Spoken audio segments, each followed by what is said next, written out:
Actually, I have 10, so you are on time as far as I'm concerned, and I'm the only person Good that's job. important enough to know that.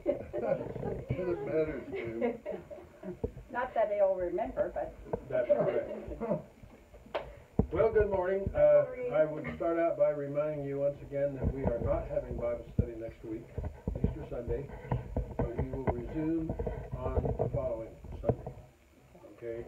So please don't forget to show up all by yourself, because I won't be here.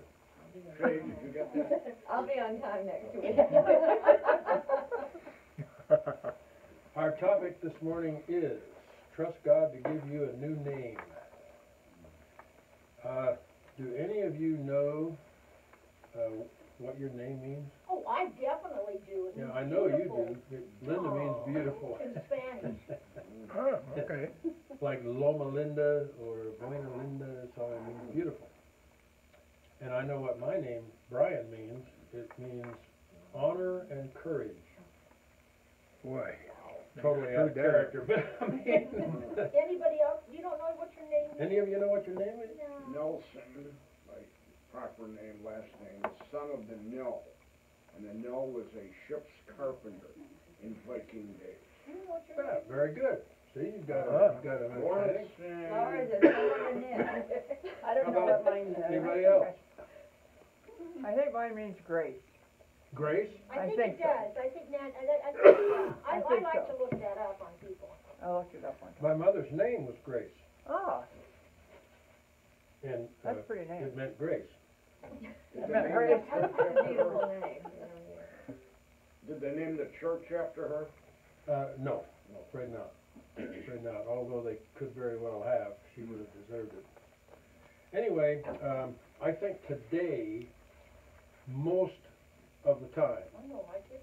when kids are given a name by their parents, it's because it sounds nice, or because they simply like it, or because they're trying to be creative and inventing new sounding names and this kind of stuff. Hello, Dave. I know what David's name means. What is David's name? Beloved. Yes, David means beloved. Wow. However, as we will Something about cold name. talk about in just a minute, in the time of Jesus, People were named. names really were important because they had meaning, they meant specific things, and the same kind of thing was true with the Native Americans. You know, you just didn't toss out a name for a kid. You gave him a name because of a specific event or thing or whatever was taking place at the time, and names were very important. They meant something, even to the point of some names carrying with it power, influence. So, today, hello, Ray. Hallelujah. Amen. How are you this morning? Have you noticed nobody ever says, I know, just be by you and I. I know. I think it's yours. David. Well, we were Well- here first, so you don't sit by us. so Right, maybe- right, you're right, that's right. Maybe we smell. No. So, most of us just have names that have no particular meaning to us. Some of us do have a name that we know the meaning of. I know, like, for example, my name means honor and courage, but I don't think my parents knew that when they gave me the name. They would have named But you here's Audrey. something for you to think about. Audrey. Here's something for you to think about during the course of this lesson. If you were to have your name changed in such a way as to sum up your character, what would be your name? Yes, your personality, the kind of person you are. What would your name be changed to? I can tell you one thing. If I were going to change my name to match my personality and character, I would definitely not be Brian. Honor and courage. I'm not quite there. Well, I don't think Patience would be a good name for you to change to either. No, it would not. It would definitely not. Prudent. No, that wouldn't be it. We'll call you Brian. Like that, not Well, I loud. was thinking more in terms of something like clown, you know, something like that. Well, anyway, that brings us to our story from Scripture today. And I'll tell you ahead of time, as far as I'm concerned personally, this particular passage from Scripture, you would be very hard put to look anywhere in the Bible and try to find a story from the Bible that's any more confusing, any more outrageous than this. It makes absolutely no sense. But I'm going to read it anyway. Huh? Is it from First Chronicles? No, ma'am. It is from Genesis. Okay. Okay? It comes out of Genesis chapter 32, verses 22 to the end of the chapter. And it's the story of Jacob wrestling with God. Oh, yeah. Okay? That night, Jacob got up and took his 2 wives, his 2 maidservants, and his 11 sons, and crossed the ford of the Jabbok. After he had sent them across the stream, he sent over all his possessions. So Jacob was left alone, and a man wrestled with him till daybreak. When the man saw that he could not overpower him, he touched the socket of Jacob's hip so that his hip was wrenched as he wrestled with the man. Then the man said, "Let me go, for it is daybreak." But Jacob replied, "I will not let you go unless you bless me." The man asked him, "What is your name?" "Jacob," he answered. Then the man said, "Your name will no longer be Jacob, but Israel, because you have struggled with God and with men and have overcome." Jacob. But he replied, "Why do you ask my name?" And then he blessed him there. Place Peniel, saying, "It is because I saw God face to face, and yet my life was spared." The sun rose above him as he passed Peniel, and he was limping because of his hip. Therefore, to this day, the Israelites do not eat the tendon attached to the socket of the hip, because the socket of Jacob's hip was touched near the tendon. Well, boy, that makes a whole lot of sense to me. I have wondered about that. This is a very mystifying story. There's no question about it. All of it apparently has to do, of course, with the changing of Jacob's name to Israel. But the meaning of the experience that we've just read is not easy to explain. It's not easy to define what actually happened here.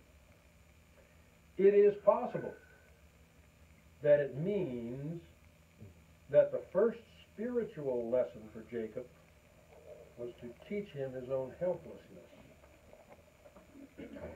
But it is also thought that he had been permitted to prevail in a physical way so that he would realize that he could also prevail in spiritual matters, if only he would learn to submit and pray. These are just thoughts. I'm tossing these out. Struggle with them as you will. What we have here is the picture of Jacob wrestling with an angel. What we're talking about is Jacob is encountering God and discovers who he truly is. Suddenly sees and recognizes himself as he really is, and he's struggling spiritually. The kind of struggle that all of us go through at one point in our lives. That may be a single day when you are wrestling with your spiritual self. It may be the facing of the reality of God. It may be going through a spiritual identity crisis. We all have a point in our life where we stop and we say, who in the heck am I? Who am I really? What am I? And there's this whole struggle spiritually with God. About the best explanation I can give you of what's really going on here with Jacob. Brian, who determined the angel was God? I mean, was that something you're supposed to throw in or something? I mean, All the Bible says is that it was a man. But then Jacob named something. That it was God. Yes, Jacob Yeah. says it was God. Okay. That's, he came out of this I didn't experience, have too much vino. he came out of this experience feeling that he had had a struggle with God. And it must have been a very profound experience because we know that from that point on, Jacob entirely changed as a person. He became an entirely different person. We'll get to that. He had been trying apparently to avoid such a spiritual trauma.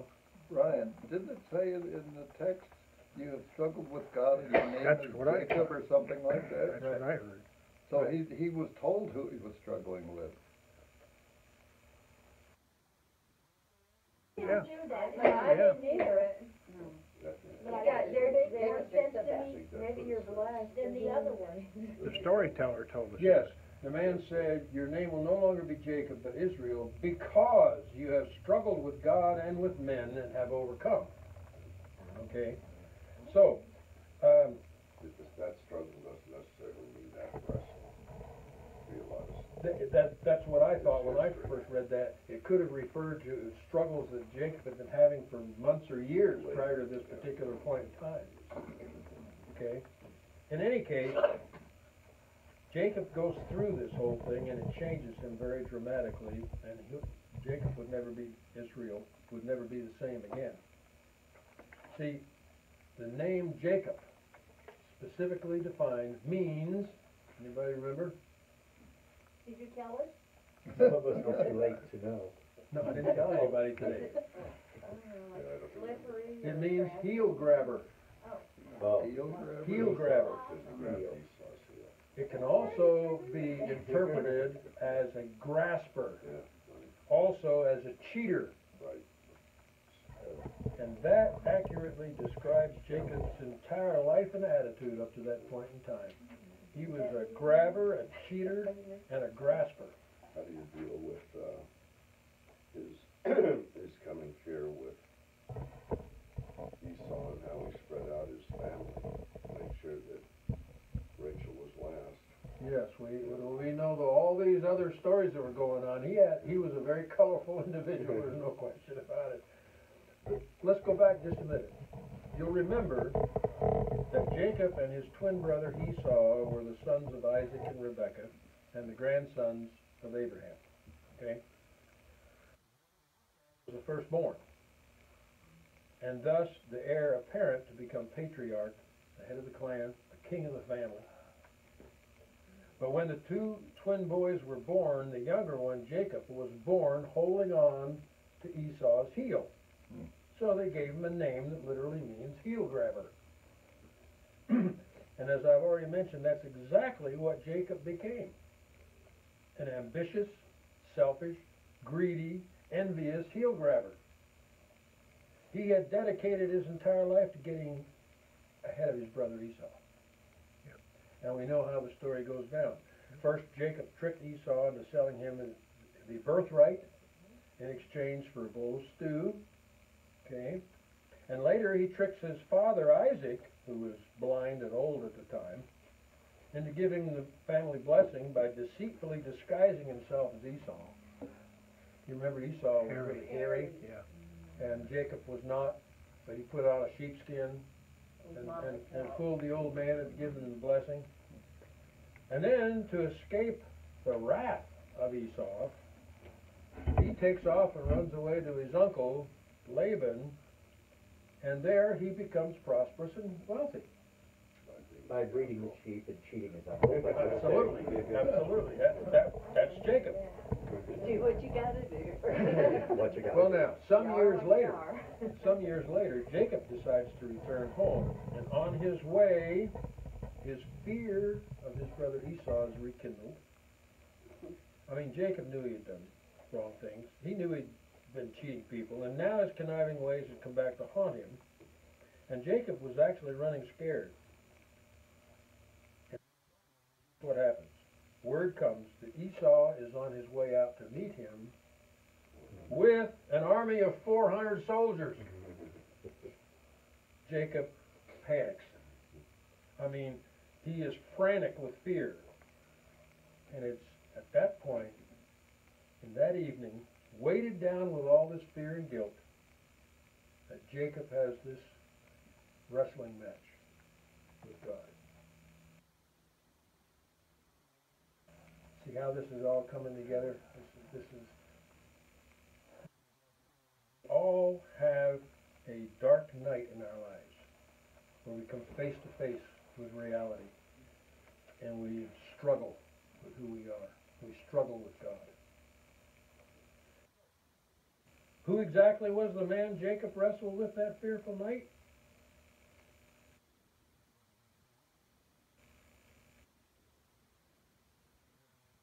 Shame he had over what he had done. Jacob knew he could have been but never became God himself.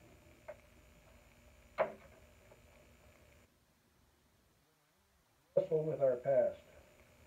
When we wrestle with what we have excuse me, with what we have been all of our lives, all of our shortcomings and all of our faults, and when we face the potential of what we could become, we are eventually wrestling with God.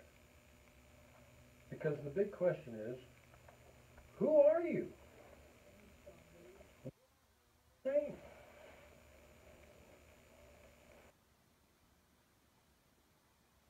A man and his little dog walked one morning into a talent agent's office.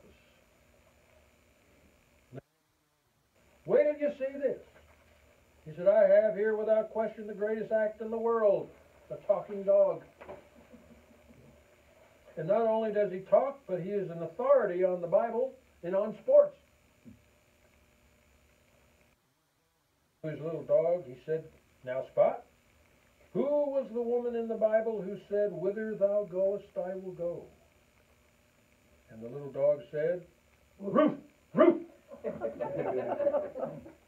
And Spot, who was the greatest baseball player who ever played the game? And Spot said, Ruth, Ruth. The talent agent rolled his eyes impatiently, shook his head, and angrily threw them out of the office. And as they trudged sadly down the corridor, the little dog said to the man, maybe I should have said Joe DiMaggio on that last one. The story is this.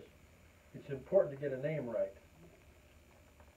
And actually, that's a very significant thing throughout the Scriptures, Old and New Testament. Names carried a huge amount of importance, as I mentioned before, a lot more than they do today, even to the extent of carrying great power. And Jesus himself changed the name of people a number of times to better capture their personality. Who's the best example? Simon. Simon Peter. Yeah. Simon becomes Peter, the latter name meaning the rock. From Petrus, petrified rock. It would be interesting to know, what might Jesus give to each one of us to sum up our character? Do that.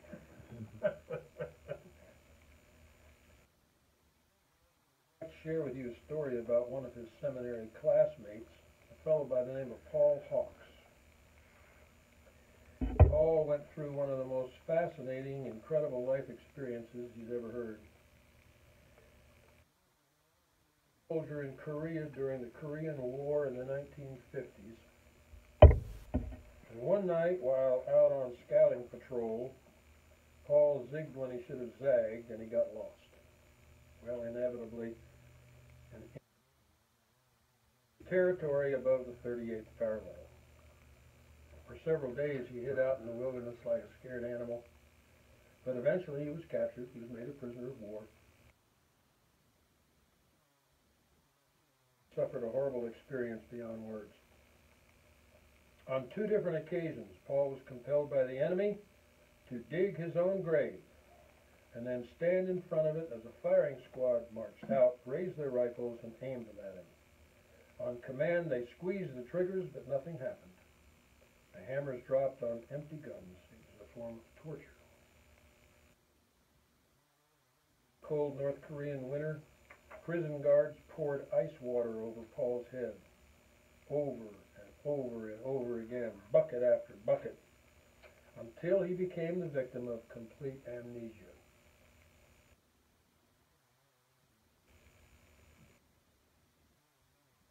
Say it, but the only thing Paul could remember was that he couldn't remember.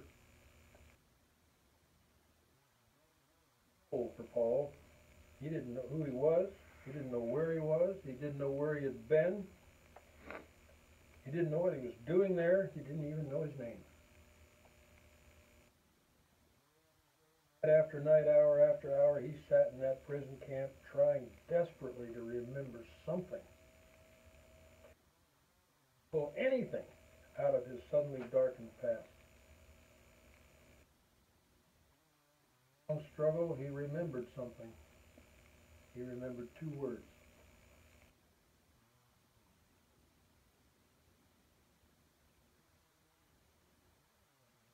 He didn't know where they'd come from, but he knew they represented something from the past. 2 words, our Father, our Father, our Father, hoping that something else would come back to him out of his lost memory. Well, guess what? Something else did. Our Father, who art in heaven. Over and over until he remembered, hallowed be thy name. That until he had reconstructed the entire Lord's Prayer. He remembered his parents. And then he remembered his hometown, and his church, and his neighborhood, and his friends, and his country, and finally he remembered his name.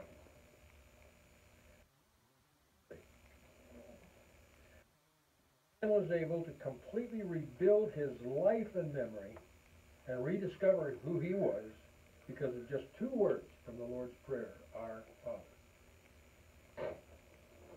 Now there's a significant point to be made here.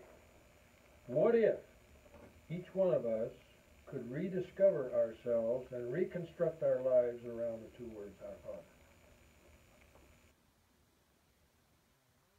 Paul Hawks, okay?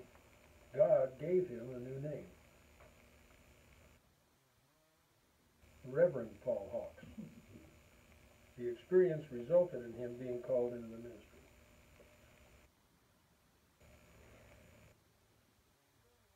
Brother James Moore says, we all go through a similar experience, not as traumatic as that, of course.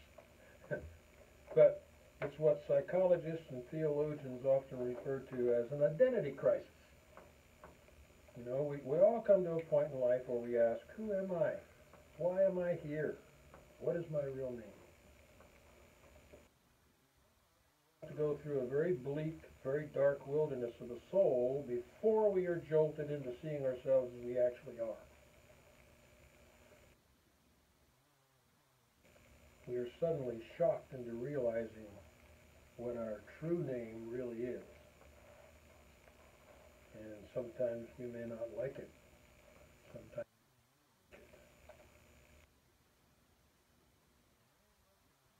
it was believed that if someone knew your real name, then that person had a certain amount of power and control over you.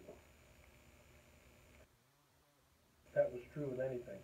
An animal, a plant, a rock, a star. If you could name that thing, it gave you a certain amount of control over that object. That is true today too. I mean, think about it. If you have a problem of some kind,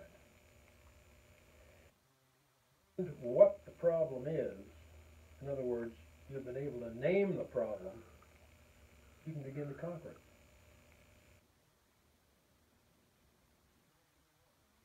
it. Okay, good. Yeah, maybe after a while. Yes. Yeah. A long while. In other words, if you are suffering from depression, for example, and you recognize it for what it is, then that can be the beginning of overcoming the depression. But you have to first name it. You have to first know what it is you're dealing with. A member of the Alcoholics Anonymous group tells this story. He said, I am an alcoholic, but I haven't had a drink in 12 years and 23 days. I would get drunk every Friday night, come home, get sick, and pass out on the floor. Then my wife and children would clean me up, put fresh pajamas on me, and put me in a nice clean bed where I would sleep it off. My wife would plead with me to get help, but I would always say, me? I don't have a problem. I can handle it. How many times I've heard that. But then one Friday night, they didn't clean me up. They left me there in my filth and put a big mirror in front of me. So that when I woke up in the morning, I opened my eyes and saw myself. I saw myself as I really was. And he said, I then knew my name. He said my name was alcoholic.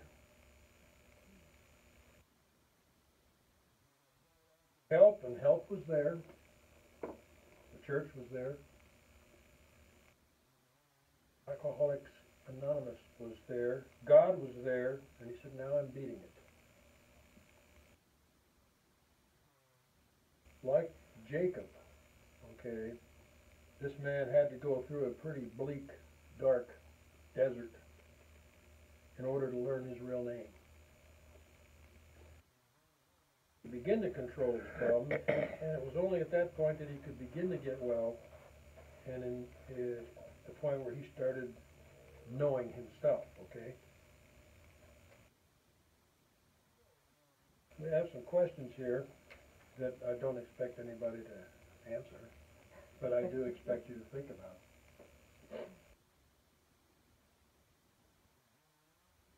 Gossip?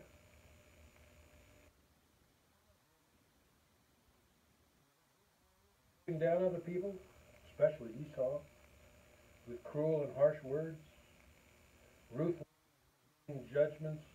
Did he tell people that Esau was no good? That Esau wasn't worthy of being family head? That he wasn't fit to carry out God's covenant? Themselves look good by making other people look bad? Before we talk about anybody else, we should first ask ourselves, is it true? Is it helpful to that person to say it? And finally, if I were that person, would I want it told about me?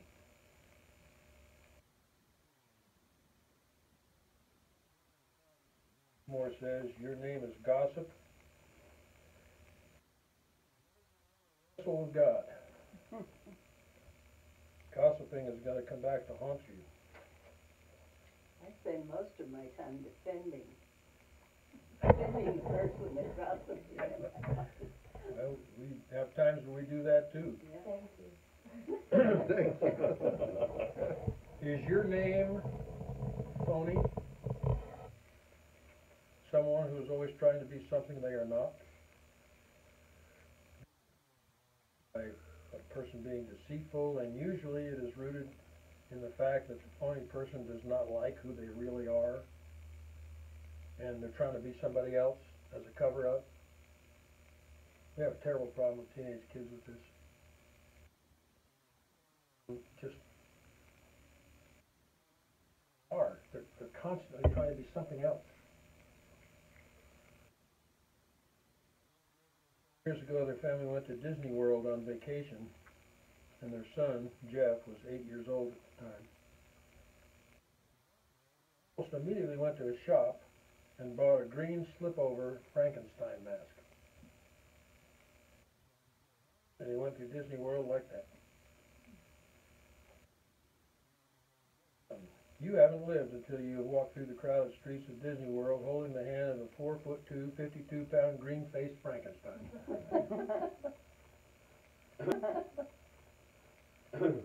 Why do children like to wear masks? Why do adults Why like do to wear adults? mask balls and all that? I never got that. We have plenty of adults who walk around everyday life wearing masks. Yep. So they can disguise who they are and pretend to be something they are not. just like children wearing masks. They like to play pretend. It's cute and fun for children, but mask wearing is pretty sad for adults. That is your name, Phony. Again, he says you better be prepared to wrestle with God. That dark and bleak experience is coming because it turns out that God can see right through your mask.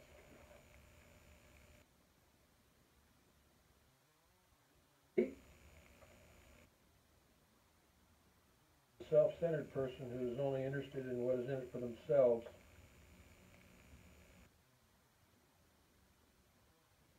Aesop's fables. There's a great little fable that tells this. There were two mice. They wanted to be generals. So, they made themselves heavy medals and tall, pompous hats. They wore their medals and hats proudly, and they loved it. It was great.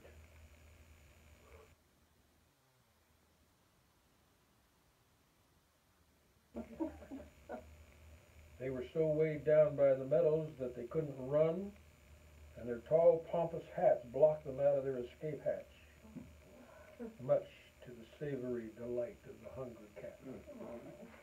Oh. I think that cat's better than mine.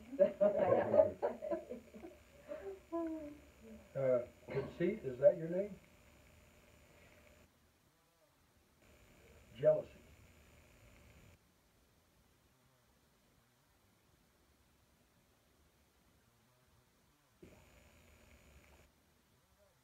Worry, arrogance, paranoia, hundreds of other possibilities. My name's Worry. Worry. What's your middle name? Wart? Worry, Wart. You would be well advised to find out what your real name is before you enter the dark wasteland. And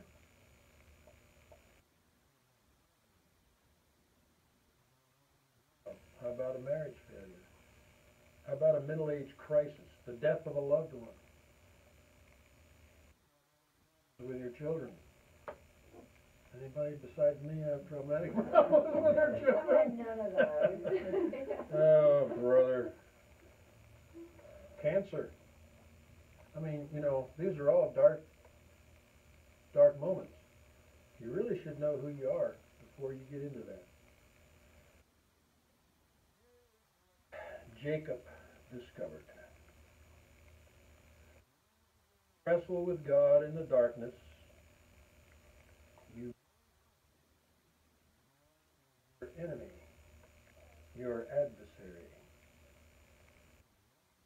Wrestled thus for long enough, you come to recognize that God is not the enemy, but your best friend.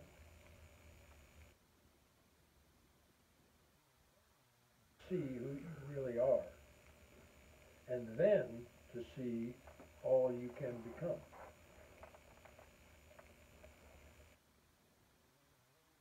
Tonight, God changed Jacob so completely.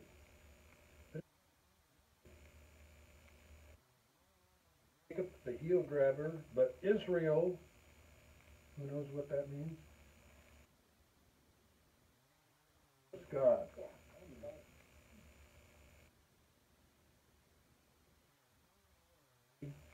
God wants to change each of our names as well.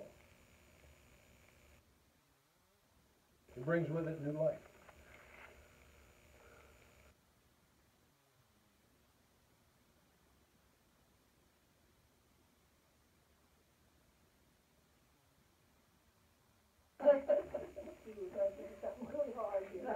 What does that mean? It means one who tries to be like Christ.